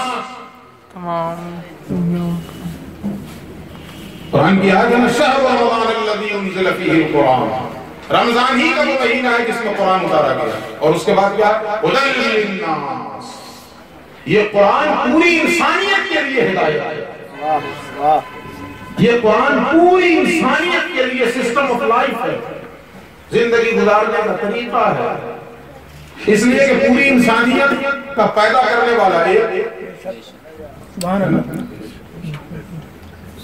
ایک کمپنی کا موبائل ہے، ایک ہی ماڈل، موبائل کے ساتھ ایک بکلیٹ ملتا ہے نا، تو وہ بکلیٹ صرف اسی کے لیے ہے، اور اسی کمپنی کا یہی ماڈل اگر دوسرا ہو تو اس بکلیٹ سے کام چلا سکتے ہیں کہ نہیں؟ اگرچہ ملا اس کے ساتھ، اگرچہ ملا اس کے ساتھ، لیکن آپ بھی سیم ماڈل کا موبائل خرید لیجئے اور میرا بکلیٹ لے جا کر کے آپ اس کو یوز کر سکتے ہیں کہ نہیں اپنے موبائل۔ اگرچہ یہ قرآن صرف مسلمان کے پاس ہے، لیکن ماڈل ایک ہو، بنانے والا میرا بھی اللہ ہے اور آپ کا بھی اللہ ہے. پیدا کرنے والا میرا بھی اللہ ہے اور آپ کا بھی اللہ ہے. اگرچہ کتاب میرے پاس ہے, ہمارے پاس ہے, لیکن یقین جانیے ماڈل ہم دونوں سیم ہیں. تو دونوں کے لیے جو بکلیٹ اللہ رب العزت نے اتارا ہے, اس بکلیٹ سے میں بھی فائدہ حاصل کر سکتا ہوں, آپ بھی فائدہ حاصل. سبحان اللہ. وہ بکلیٹ ہے, سسٹم آف لائف ہے, زندگی گزارنے کا طریقہ. تو قرآن نے کہا ہدی للناس, یہ قرآن پوری انسانیت کے لیے ہدایت ہے. تو جس طرح مسلمان کے گھر میں میاں بیوی میں اگر تعلقات خراب ہو جائیں تو اس راستے سے اپنے آپ کو گزارے, ایسے ہمارے ہندو بھائی بھی سن لیں, اگر آپ کے گھر میں بھی تعلقات خراب ہو جائیں تو اس راستے سے گزاریے, اس کو نصیحت کیجیے, اس کو دھرم کی باتیں بتائیے. اس سے نہ مانے تو بیڈ روم میں الگ کیجیے, اس سے نہ مانے تو ہلکی سی چپت دیجیے, اور پھر ان 3 مرحلوں سے نہ ہمارا حل ہو سکے تو چوتھا مرحلہ, ایک ادھر سے گرو جی بلا لیجیے, ایک ادھر سے گرو جی بلا لیجیے, اور دونوں مل کر کے اس کو سوالو ہو جائے گا کہ نہیں ہو جائے گا. اب اگر ان چاروں راستوں سے گزرنے کے بعد بھی مسئلہ حل نہ ہو تب ہے طلاق. لیکن طلاق دیتے وقت یہ ذہن میں رہے, اللہ کے نبی فرماتے ہیں ابغض الحلال عند اللہ الطلاق, اللہ کے نزدیک حلال چیزوں میں سب سے زیادہ ناپسندیدہ اگر کوئی ہے تو وہ طلاق ہے. تو حلال حرام نہیں ہے طلاق, طلاق حلال ہے, لیکن اس حلال چیزوں میں سب سے زیادہ اللہ کو جو چیز ناپسند ہے وہ طلاق ہے. طلاق دیتے وقت ہمیشہ یہ ذہن میں رہے کہ اللہ کی ناپسندیدہ چیز کو میں اختیار کرتا ہوں. اب دیکھیے, لیکن دیتے وقت اب سمجھیے سورہ طلاق کیا ہے. اللہ فرماتا ہے یا ایھا النبی, اے نبی, اذا طلقتم النساء, جب تم لوگ اپنی بیویوں کو طلاق دینا چاہو. خطاب کس سے کیا؟ یا ایھا النبی, اے نبی. جبکہ قانون سن لیجیے, نبی اپنی بیوی کو طلاق نہیں دے سکتے ہیں, یہ قانون ہے اللہ کا. نبی اپنی بیوی کو طلاق نہیں دے سکتے. کیوں نہیں دے سکتے؟ وجہ کیا ہے؟ دیکھیں, ہم کسی کو طلاق دیں گے وہ دوسرے سے نکاح کر لیں گے, کر لے گی نہیں, لیکن نبی کی بیوی دوسرے سے نکاح کر سکتی ہے نہیں. نبی کی جو بیوی بن گئی وہ قیامت تک آنے والی امت کی ماں ہے, اور ماں سے نکاح ہو نہیں سکتا. جو ایک مرتبہ نبی کے نکاح میں چلی گئی, اب وہ پوری زندگی نبی کی بیوی ہی رہے گی, نبی انہیں طلاق دے ہی نہیں سکتے. سبحان اللہ. نبی کے لیے طلاق جائز ہے, نبی کے لیے طلاق جائز نہیں تو اللہ نے نبی کو کیوں خطاب کیا؟ یا ایھا النبی, اے نبی, اذا طلقتم النساء. تو دیکھیے, نبی ہے واحد, سنگولر, ایک وچن, واحد, یا ایھا النبی. انبیاء نہیں ہے یا ایھا النبی. اور اس کے بعد جب کہا اذا طلقتم النساء, یہ جو سینٹنس ہے یہ ہے بہو وچن, پلورل. تو ہونا یہ چاہیے تھا کہ ایک سے خطاب ہے تو ایک ہی کو کہا جاتا ہے, یا فلان اگر تو اپنی بیوی کو طلاق دینا چاہے تو ایسا کر. لیکن اللہ کا انداز کیا ہے؟ اے نبی, اگر تم لوگ اپنی بیوی کو طلاق دینا چاہو. اس کا مطلب یہ ہے نبی کو خطاب پردے میں ہے, اور بتانا مقصود یہ ہے کہ طلاق اتنا اہم ایشو ہے کہ لوگوں طلاق دینے سے پہلے اپنے نبی سے آگے مشورہ کر لو, اپنے اس معاملے کو نبی کی بارگاہ میں رکھو. ہو سکتا ہے وہاں سے صلح ہو جائے, ہو سکتا ہے نبی کی دعائیں تمہارا بگڑا سوار دے. نبی تو طلاق دے ہی نہیں سکتے, لیکن نبی کو خطاب کیا جا رہا ہے یہ طلاق کی اہمیت کو بتانے کا, کہ معمولی چیز نہیں ہے کہ جو چاہے اس پہ کھڑا ہو جائے طلاق دے. اب موجودہ زمانے میں نبی تو نہیں ہے, لیکن نبی کے نائبین ہیں نا, یہ جانشین تو ہیں نا, یہ وارثین تو ہیں نا. اگر تمہارے گھر میں اس طرح کی صورتحال پیدا ہو رہی ہے اور تم نے فیصلہ کر ہی لیا ہے طلاق کا, تو آؤ پہلے اپنے مرشد کے پاس, ان کے پاس معاملہ رکھو اور ان سے مشورہ طلب کرو کہ اب کیا کروں حضور, میں نے تو فیصلہ کر لیا تھا. ہو سکتا ہے یہ کہہ دے کہ 5 دن رکو, میں ذرا اللہ کی حضور سبحان اللہ, تمہارا مدعا پیش کرتا ہوں, ذرا 5 دن کا انتظار کر لو. ممکن ہے کہ ان کی شبانہ روز دعاؤں سے اللہ رب العزت دلوں کی دوریاں ختم کر دے. اس لیے اللہ نے اس کی اہمیت کو بتانے کے لیے نبی کے پردے میں خطاب کیا، یا ایھا النبی اذا طلقتم النساء، جب تم اپنی بیویوں کو طلاق دینا چاہو. دیکھیں طلاق دیتے وقت بھی کتنے ہوش میں رہنا ہے. اس کے بعد میں آگے کہتے ہیں کہ ہوش میں نہیں تھے، ہوش میں نہیں تھی تو ہم کو اگر کوئی 10,000 روپیہ کیوں نہیں دے؟ طلاق ہی دینے کے لیے ہوش میں نہیں تھا. کبھی ایسا بھی ہوا کہ حضرت ہوش میں نہیں تھا، آپ کو 2 لاکھ دے دیا. چندہ مانگتے مانگتے جو ہے، اکبر الہ آبادی کا شعر ہے کہ سید نکلے جو گزٹ لے کے تو لاکھوں لائے، شیخ قرآن دکھاتا رہا چندہ نہ ملا. سر سید احمد خان جو ہے اسی پر اکبر الہ آبادی نے چوٹ کی کہ سید نکلے جو گزٹ لے کے تو لاکھوں لائے، شیخ قرآن دکھاتا پھر چندہ نہ ملا.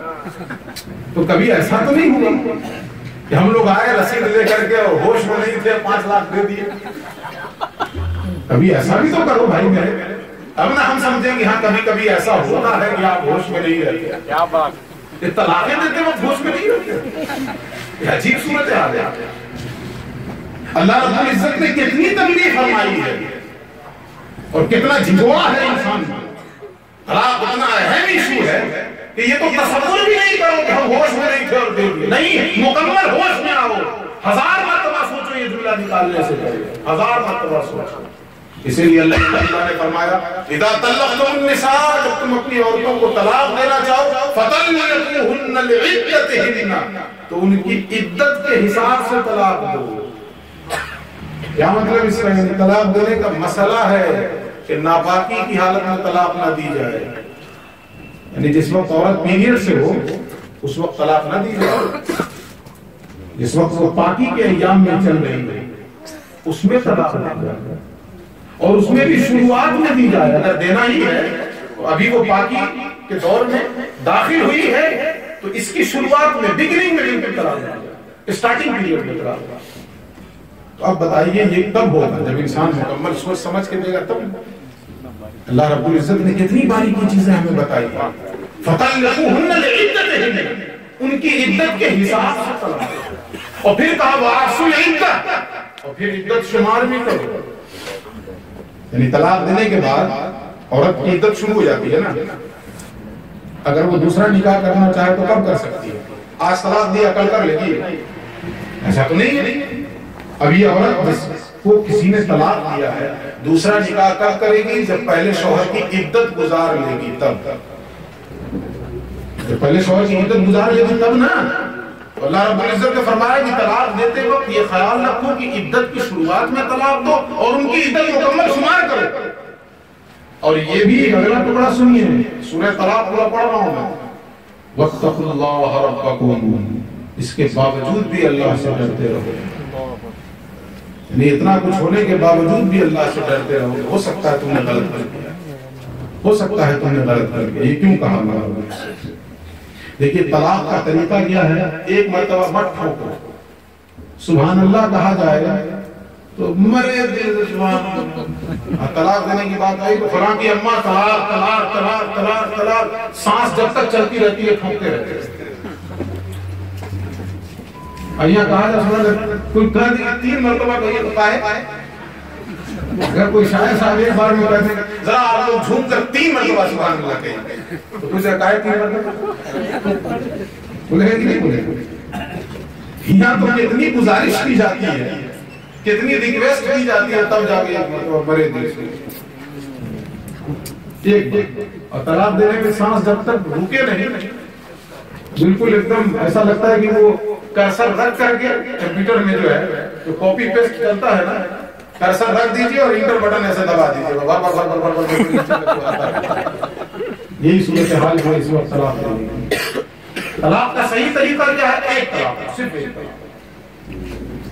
ایک طلاق دو گے. اب قرآن کی آیت ہے وَاتَّقُوا اللَّهَ رَبَّكُمْ، ایک طلاق دینے کے بعد اللہ سے ڈرتے رہو، ڈرتے رہو، ڈرتے رہو. ہو سکتا ہے کسی دن تمہیں اپنی غلطی کا احساس ہو جائے. ایک ہی طلاق تو تم نے دیا، اس کو پلٹا لو اپنے نکاح میں، ختم کر.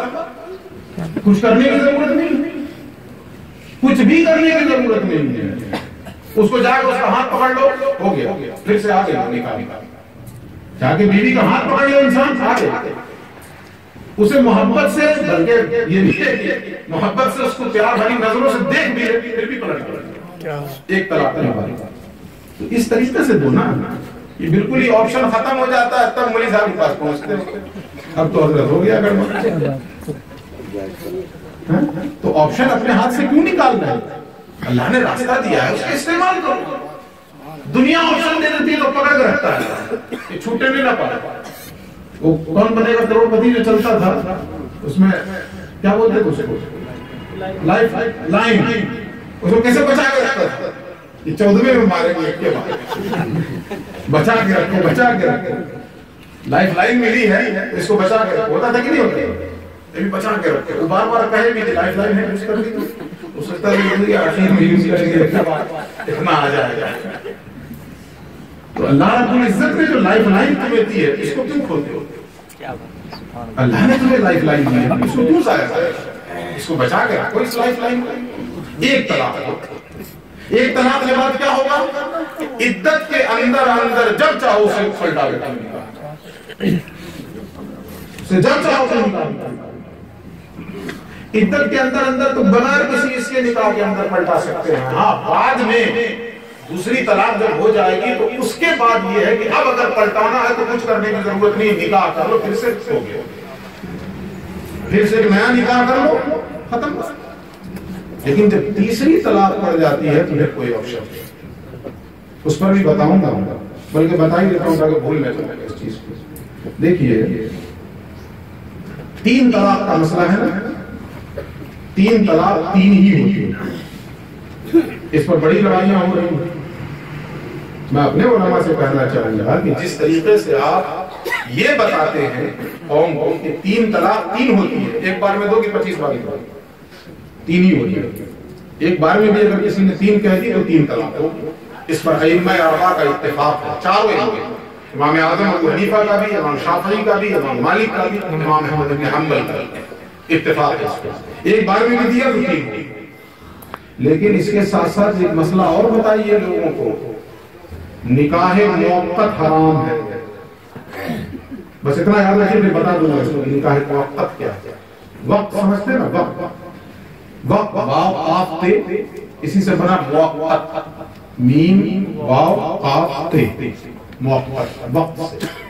جس طریقے سے 3 طلاق ایک مجلس کی 3 ہوتی ہے، اس پر ائمہ اربعہ کا اتفاق ہے، چاروں امام کا، اسی طریقے سے چاروں امام کا اس پر بھی اتفاق ہے کہ نکاح موقت حرام ہے۔ نکاح موقت کا کیا مطلب ہے کہ ہم نے ایک خاص وقت تک کے لیے نکاح کیا کسی سے، ایک رات کے لیے ہم آپ کو بیوی بنا رہے ہیں، حرام ہے۔ چاروں امام 2 رات کے لیے ہم آپ کو بیوی بنا رہے ہیں، چاروں امام کے نزدیک نکاح موقت حرام ہے۔ یہ جو حلالہ کا کاروبار چلا رہے ہیں یہ کیا؟ اللہ سے کھلواڑ کرتے ہیں۔ کہہ دیتا ہوں تو لوگوں کو بری لگ جاتی ہے، تو نہیں اندر کی باتیں کاہے بیان کریں، اندر سدھارتے کیوں نہیں؟ اندر سدھارتے کیوں نہیں؟ جیسے ہم لوگ ہیلہ شرعی کے نام پہ دین کا مذاق بنا رہے ہیں۔ ہیلہ شرعی کے نام پہ کیا ہے؟ دین کا مذاق ہے۔ ہیلہ شرعی کیا ہے کہ ہم زکات کے پیسے وصولیں، کسی مستحق کے حوالے کریں، پھر وہ اپنی مرضی سے جب چاہے ہمیں مالک بنا دے، تو اب ہم اس پیسے کا استعمال مدرسے کی بلڈنگ بنانے میں کر سکتے ہیں۔ لیکن آج ہیلہ شرعی کیسے ہوتا ہے؟ روم بند کر اب پیچھے سے 4 مستند آدمی کھڑا رہتا ہے کہیں لے کے بھاگے، اور اس کے بعد دھوکہ، شریعت میں بھی دھوکہ، اب بے وقوف بناتا ہے ہیلہ شرعی کے نام، یہ جی میں آپ کو اس کا مالک بنایا، ادھر اس نے مالک بنایا، ادھر جو 4 ٹو پیچھے کھڑا ہے نا، اب تم 2 حضرت تم کہو کہ ہم نے آپ کو دے دیا، یہ کھلواڑ نہیں ہو کیا؟ یہی چل رہا معاملہ، یہ مذاق نہیں تو اور کیا؟ ہیلہ شرعی تو یہ ہے کہ کسی مستحق کو آپ کمائیں پھیلی، یہ لو میرے پاس زکات کا پیسہ تھا، میں نے تمہارے حوالے کیا، تم کو میں نے اس کا مالک بنایا، تم جو چاہو کرو، اس کے ہاتھ میں دے اور چہرہ گھما کے چلنا شروع کر دے، چہرہ موڑ کے چلنا شروع کر دے۔ اب اگر اس کا جی چاہے گا تو آپ کو بلائے گا کہ حضور میں لے کے کیا کروں گا، آپ ہی اس کو قبول کر لیجئے اور آپ جہاں چاہیے اس کو کر لیجئے۔ یا روم بند کر کے ہیلے شریعے دین کا مذاق نہیں تو اور کیا؟ اسی طرح ہم نے حلالہ کو بھی کھلواڑ بنا دیا، حلالہ کو ہم نے مذاق بنا دیا۔ میں اس بات کو جانتے ہوئے یہ ایشو اٹھا رہا ہوں کہ پھر میرے خلاف محاذ گرم کیا جائے، لیکن پھر کوئی ایک آواز تو ہو مصطفیٰ کے غلاموں میں جو امت کے سامنے ہر بات پہنچائے۔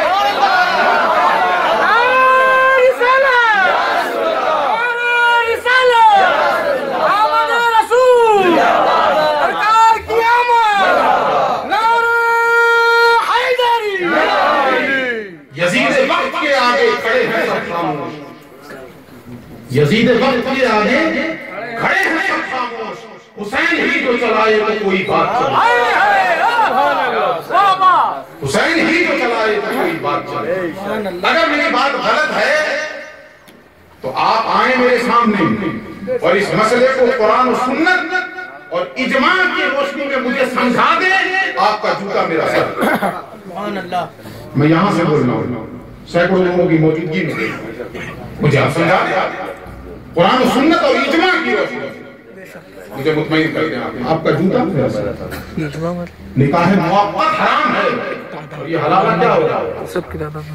متعینہ وقت کے لیے کیا جا رہا ہے کہ نہیں نکاح؟ اگر 2 دن طلاق نہ دیتا، حلالہ کے نام پہ جس سے نکاح کروایا جا رہا ہے، اگر وہ مرد 2 دن طلاق نہ دیتا تو لاٹھی بھالا نکل جائے کہ حضور طلاق کا نہیں دے رہا ہے۔ ہاں حضور فرما رہے ہیں کن پٹی میں بندوق لگا دے رہا، طلاق کا نہیں دے رہا ہے۔ یہ کیا ہے؟ یہ مذاق نہیں تو اور کیا ہے؟ دین کے ساتھ کھلواڑ نہیں تو اور کیا ہے؟ اچھا ایک اور چلتی ہوئی بات آپ کے سامنے رکھا ہے، آپ نے کسی کا حلالہ کے نام پہ کسی سے نکاح کیا اور طلاق دینے سے پہلے وہ مر گیا، طلاق دینے سے پہلے وہ مر گیا، اس شوہر کی جائیداد میں سے اس عورت کو حصہ ملے گا؟ کون ہے سماج کا اتنا زندہ دل اور کشادہ دل جو یہ سوچے اس کے بھائی جس مرد نے حلالہ کے نام پہ کسی عورت سے نکاح کیا تھا اور طلاق دینے سے پہلے مر گیا، اسی رات میں مر گیا، تو اس مرد کے دوسرے بھائی اس عورت کو اس کی جائیداد میں سے حصہ دار بنائیں گے؟ وہاں تو کہیں گے یہ تو بس ایک حلالہ کے لیے نکاح کیا تھا، یہ تھوڑی اس لیے مستقل بیوی تھی۔ بند کرو یہ تماشا، دین کا مذاق ہو گیا ہے حلالہ کے نام۔ بعض جگہوں پہ تو حلالہ سینٹر کھول کے بیٹھے ہوئے۔ اللہ اکبر، یہ کیا چیز ہے؟ میں کون بند کر دیا؟ ہلو کیا ہو گیا؟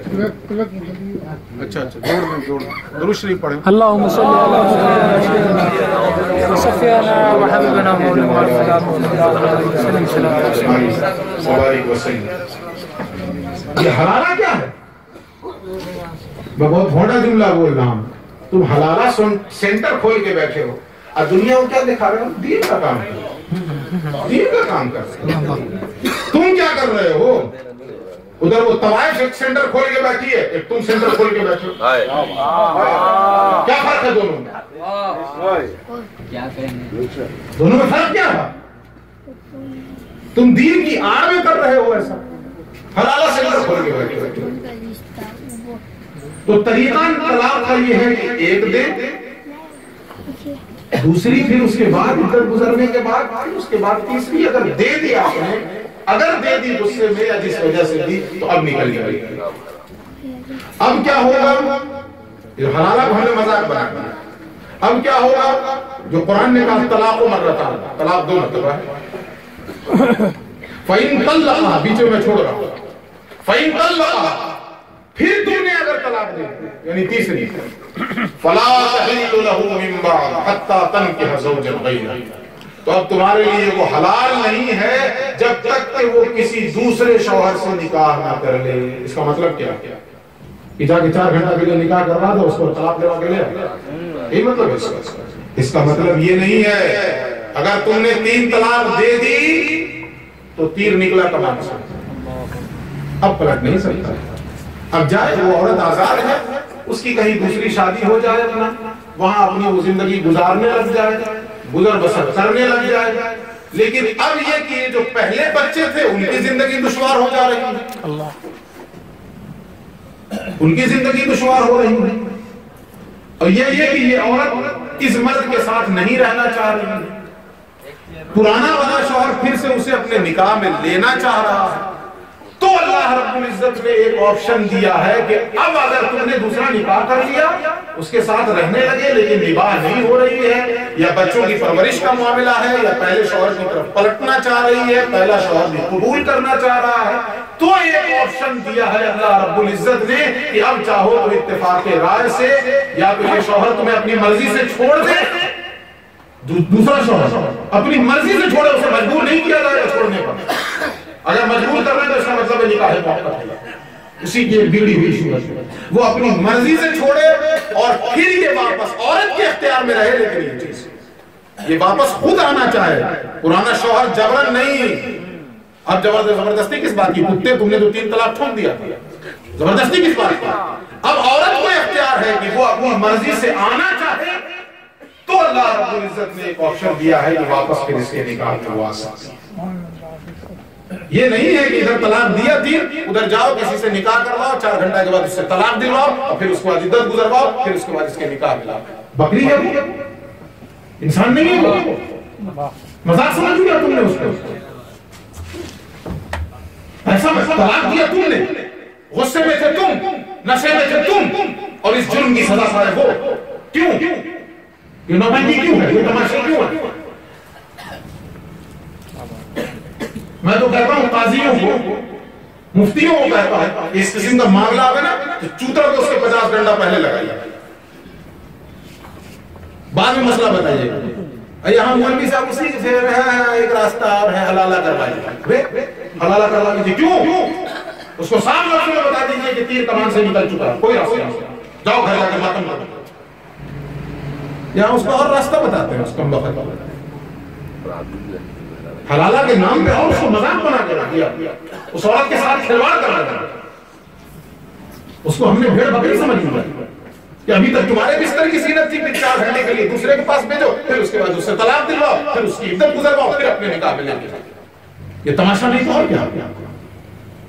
اس لیے اگر تم نے 3 طلاق دے دیے نکل جائے گی، اگر کسی دوسرے سے نکاح ہو جائے اس کا ٹھیک، نہیں نکاح کرتی ہے اپنے ماں باپ کے ساتھ زندگی گزار لے، اگر اس نے دوسرے سے نکاح کر لیا، وہ شوہر انتقال کر گیا، مثال کے طور دوسرا شوہر انتقال کر گیا اور ادھر پہلا شوہر راضی ہے اسے اپنے نکاح میں پھر سے لینے کے لیے، اور یہ عورت چاہتی بھی ہے کہ ہاں میں چلی جاؤں، تو آپشن دیا ہے اللہ رب العزت نے کہ اب آ سکتی ہے، یہ نہیں کہ بس پکڑ کے گردن لاؤ، یہ نوٹنکی نہیں ہونی چاہیے، اس لیے میں نے ایک بات آپ کے سامنے بیچ میں واضح کر دی، تو اللہ رب العزت نے فرمایا کہ طلاق دو، عدت کے حساب سے دو، عدت شمار کرو اور اللہ سے ڈرتے رہا کرو، اللہ کا تقوی اختیار کیا گیا، اس کے بعد کہا قرآن نے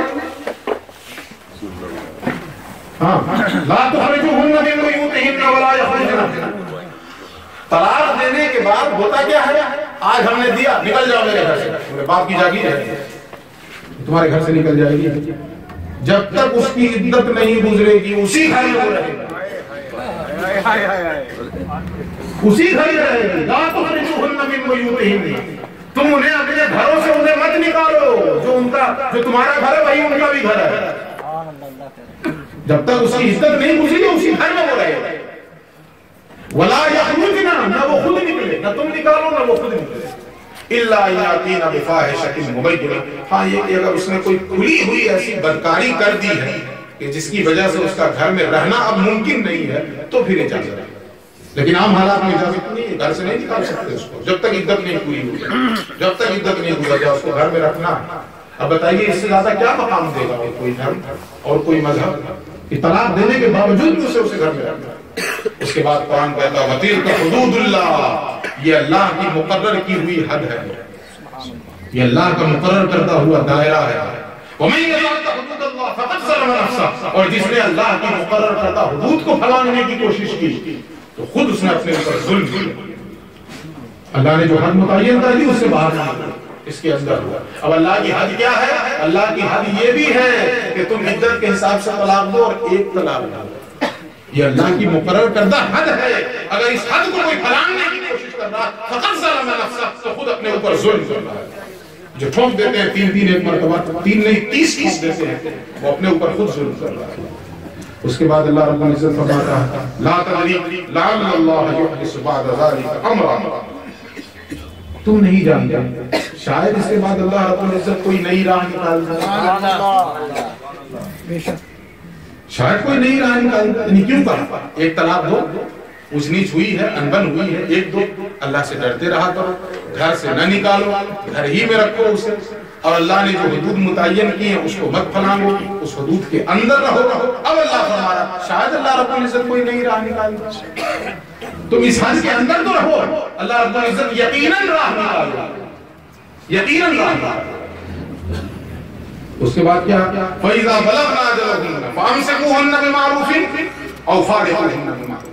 پھر جب وہ اپنی عدت پوری کر لے تو یا تو انہیں بھلائی کے ساتھ روک لو یا جدا کر لو. ہم نے راستہ بتایا نا کہ بھلائی کے ساتھ روک لو، چاہو تو ہاتھ پکڑ لو چلیے آگے، یا اس کو جدا کر لو. عدت پوری ہونے کے بعد چاہو تو روک لو، چاہو تو جدا کر لو. لیکن یہ کب ہوگا؟ تو لائف لائن اللہ رب العزت نے دی ہے، اس کو بچا کے رکھو گے تب. اور ضائع کر دو گے تو پھر کوئی آپشن جی. لیکن آگے اللہ فرمایا وَأَشْهِدُوا ذَوَيْ عَدْلٍ مِّنكُمْ. لیکن اس کام کے لیے بھی 2 گواہ بنا لو. ایک طلاق تم نے دی، عدت گزرنے کے بعد اگر لوٹا رہے ہو تو بھی 2 گواہ بنا لو، آزاد کر رہے ہو تو بھی 2 گواہ بنا لو. وَأَشْهِدُوا ذَوَيْ عَدْلٍ مِّنكُمْ. تمہارے اندر میں جو عادل لوگ ہوں، جو منصف لوگ ہوں، جو متقی لوگ ہوں، ایسے لوگوں کو 2 چن لو، ان کو اس پر گواہ بنا لو کہ دیکھو میں نے طلاق دیا تھا، اب اسے واپس پلٹا رہا، تاکہ کل کا کوئی فتنہ پرور جو ہے شوشہ نہ چھوڑ دے. تو طلاق دے دیا تو پھر سے رکھ لیا، بغیر اس کے رکھ لیا ہے، بغیر اس کے رکھ لیا ہے. اس لیے اس پر 2 گواہ بنا لو. جدا بھی کرنا ہے تو 2 گواہ بنا لو، رکھنا ہے تو بھی 2 گواہ بنا لو. اور پھر آگے اللہ رب العزت دیکھیں کتنا پیارا انداز ہے اللہ کا. وَأَقِيمُوا الشَّهَادَةَ لِلَّهِ. اور گواہوں سے کہہ رہا اللہ رب العزت کہ اللہ کے لیے سچی گواہی دیا گیا. تمہیں گواہ بنایا گیا ہے تو جھوٹ نہ ملانا اس میں، فریب نہ کرنا اس میں. لیکن پھر ایک بات آئی، کانٹے کی بات آ رہی ہے. ذَلِكُمْ يُوعَظُ بِهِ مَنْ كَانَ يُؤْمِنُ بِاللَّهِ وَالْيَوْمِ الْآخِرِ. یہ ساری چیزیں نصیحت ہیں ان کے لیے جو اللہ پر ایمان رکھتے ہیں اور آخرت کے دن پر ایمان رکھتے ہیں. یہ نصیحت کس کے لیے ہے؟ یہ سارا ضابطہ کس کے لیے ہے؟ آج چلا کون رہا ہے میڈیا پہ آ کر؟ الیکٹرانک میڈیا پہ چلاتا کون ہے؟ جو آدھی ننگی ہو کے آتی ہے وہ چلاتی ہے. نہیں یہ آپ مولانا کیا سمجھیے گا، ایسا نہیں ہے. خود آدھی ننگی بیٹھی اب وہ ڈیبیٹ میں حصہ لیتا. اور ہمارے مولانا لوگ بھی کود کے پہنچ جاتے ہیں ڈیبیٹ میں، ٹی وی پہ آنا ہے بس. جب تک کسی مسئلے کی گہرائی تک معلومات نہ ہو مت جائیے ٹی وی پہ، ورنہ آپ کے کسی جواب سے اسلام بدنام ہوگا. کیا بات ہے. اور ایسا ہوتا ہے. کسی نے کال کیا آپ کو آنا ہے، جی تیار ہے، شیروانی چڑھا پہنچ، اور اس کے بعد معلومات ہے نہیں، اور سامنے والا جو پوری تیاری کر کے آ رہا ہے. اور حالت یہاں تک پہنچتی ہے کہ اگر آپ اچھا جواب دے دیا آپ نے اور آپ کا جواب غالب آ رہا ہے تو بھی ان لوگوں کی پوری پلاننگ ہوتی ہے. باضابطہ ٹی وی والوں کی اینکر کی پلاننگ ہوتی ہے.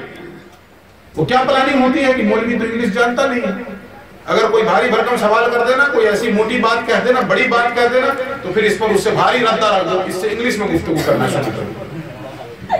وہ سامنے والا جو ہے نا، یا سامنے والی انگلش بول دیں گے 4 جملہ ہم لوگ ایسے بتائے گا انگلش نہیں آ رہی تھی کیوں گئے میڈیا میں؟ جب انگلش نہیں آ رہی تھی اسلام کو ریپرزینٹ کرنے کی تمہیں کیا ضرورت ہے؟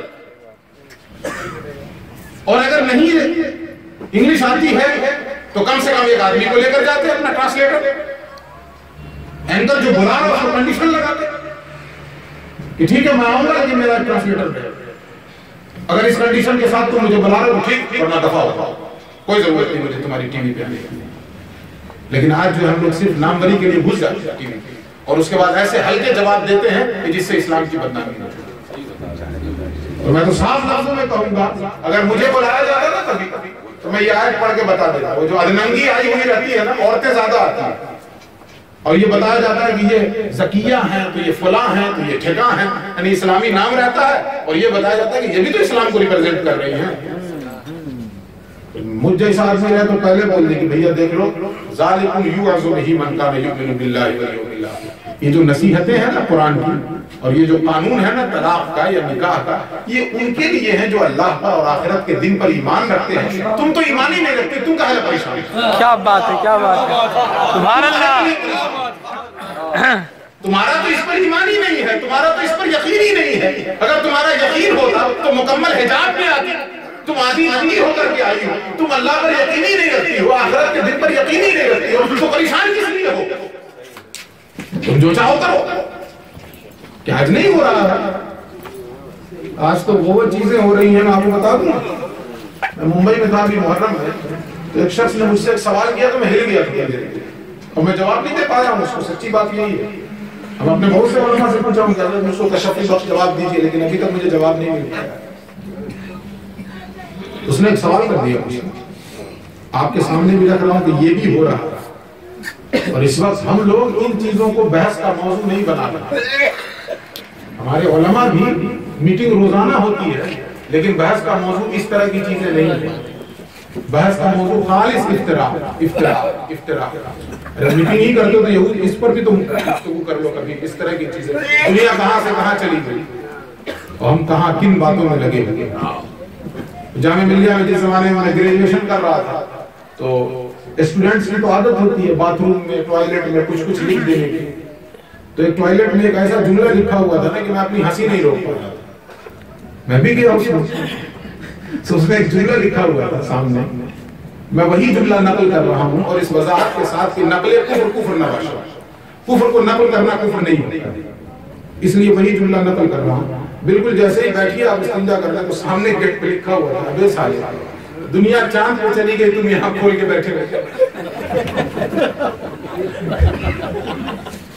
تو سچی بات یہ ہے کہ کس طرح کے مسائل ہیں اور کس طرح کے اعتراضات اٹھائے جا رہے ہیں، کس طرح کی چیزیں پنپ رہی ہیں دنیا کے اندر، ہمیں ان کو کیسے مطمئن کرنا، اس پر کبھی گفتگو نہیں ہو رہی، کسی کا وہم و گمان بھی نہیں ہے۔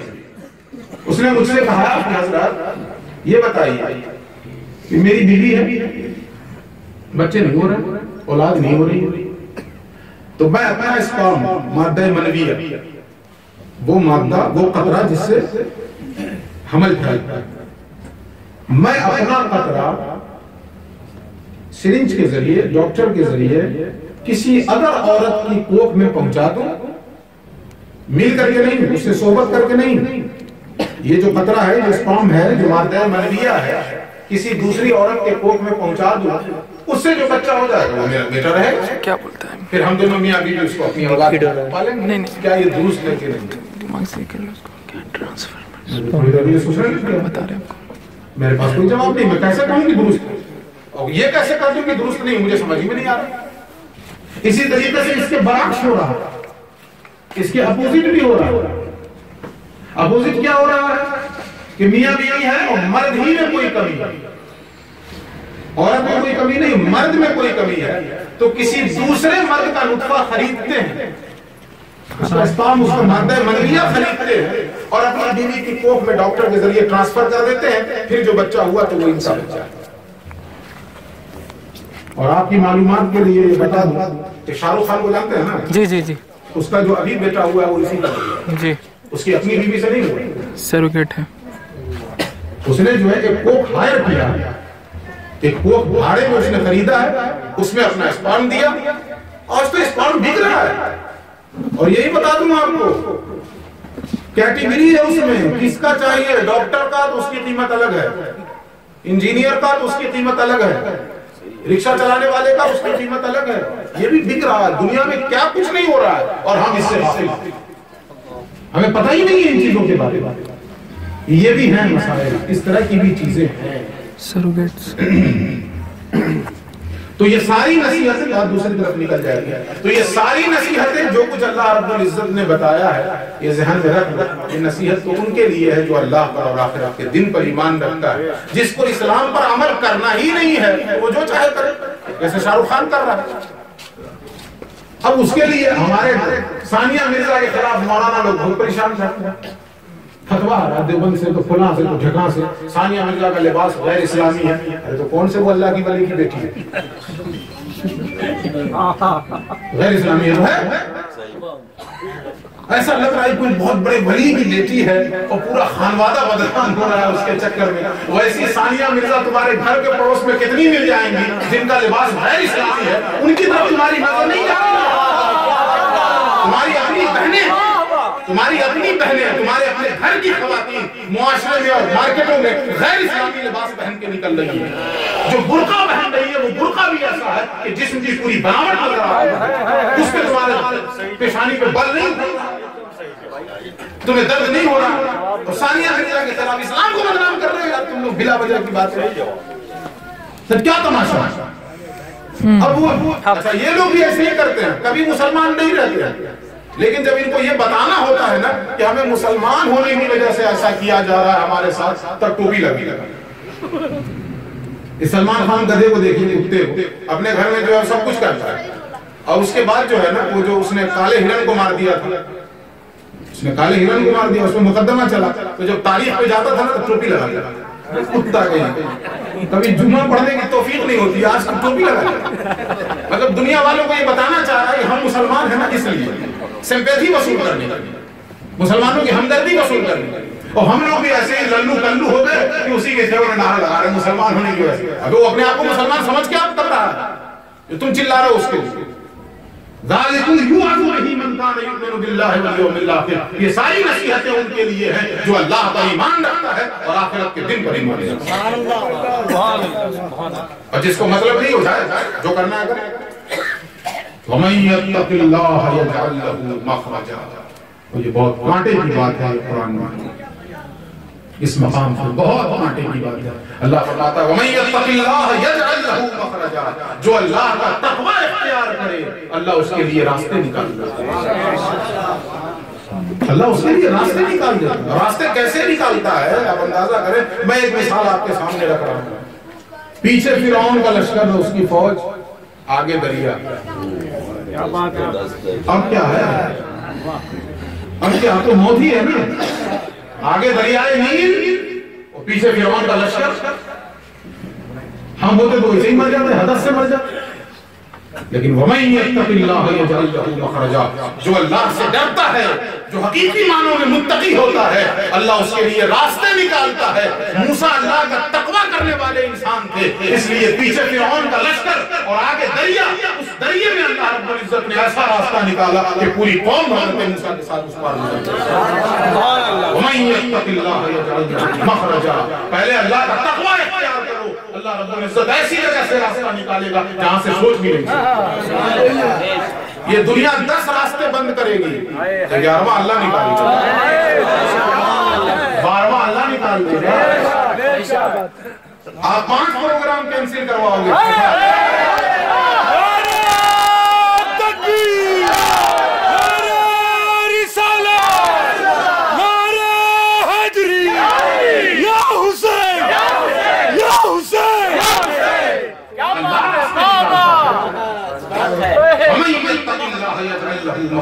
جو اللہ کا تقوی اختیار کرے اللہ اس کے لیے راستہ نکالے گا.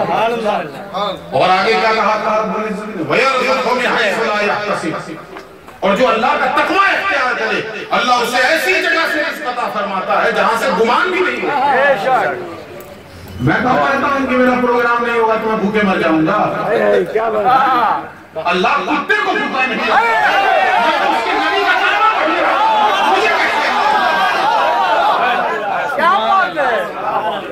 اللہ کتے کو بھوکا نہیں رکھتا ہے. میں تو غریب نواز کا غلام ہوں, اللہ مجھے کیسے اللہ ایسی جگہ سے رزق عطا فرمائے گا جہاں سے گمان بھی نہیں, سوچ نہیں سکے گا انسان, وہاں سے اللہ رب العزت رزق کے دروازے کھولے. وَمَن يَتَوَکَّلْ عَلَى اللَّهِ فَهُوَ حَسْبُهُ. اب یہ چوٹی کا مقام ہے. جو اللہ پر توکل کرے، جو اللہ پر بھروسہ کرے، اللہ اس کے لیے کافی ہے. اللہ اس کے لیے کافی ہے. جو اللہ پر بھروسہ کرے اللہ اس کے لیے کافی ہے. لیکن کس کو کہتے ہیں توکل؟ کس کو کہتے ہیں توکل؟ میں کوئی بزنس نہیں کرتا، کوئی تجارت نہیں کرتا، توکل ہے کیا؟ کہا کرتے توکل ہے، پروگرام ہے 40,000 لوں گا، توکل ہے. مکائی بھائی اس کو توکل کہتے ہیں، اسی کو توکل کہتے ہیں. کوئی بتا دو کہ عارف اقبال نے کسی سے کہا ہوگا 50,000 لوں گا، بتا دے حدیث نعمت کے طور پہ کہا. میں اللہ کی نعمت کا اظہار کر رہا ہوں اور آپ کو اللہ کی حجت کو قائم کر رہا ہوں، اتمام حجت کر رہا ہوں. دین کو ہم نے دکانداری بنائی. کہاں سے پڑھے تھے؟ ابا کے پیسے سے، قوم کے پیسے سے. یہ مدرسے کہاں سے چلتے ہیں؟ قوم کے پیسے سے. میں کہوں تو مجھے زیب دیتا ہے کہ میں نے جب تک مدرسے میں تعلیم حاصل کی ہے اپنے باپ کا کھایا، اس لیے کہ ہمارے لیے صدقہ حرام ہے اور میرے باپ نے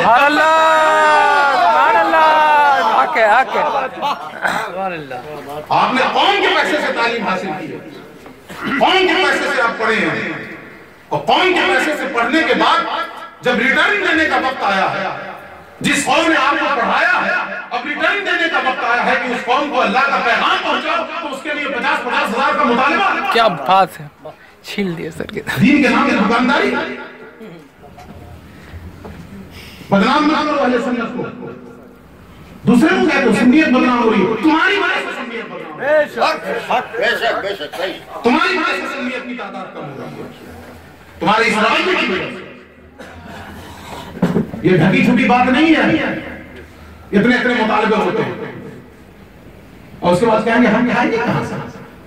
پیسے میں سے ایسے بولتا ہم کو میرے والے تو کھائیں گے کہاں سے؟ وَمَن يَتَوَكَّلْ عَلَى اللَّهِ فَهُوَ حَسْبُهُ. جو اللہ پہ مکمل بھروسہ کرے اللہ اس کے لیے کافی ہے. اللہ اس کے لیے کافی ہے. حضور کے گھر میں تو کچھ بھی نہیں رہتا، چولہا بھی نہیں جلے تو مر جائے بھوک سے. صحابہ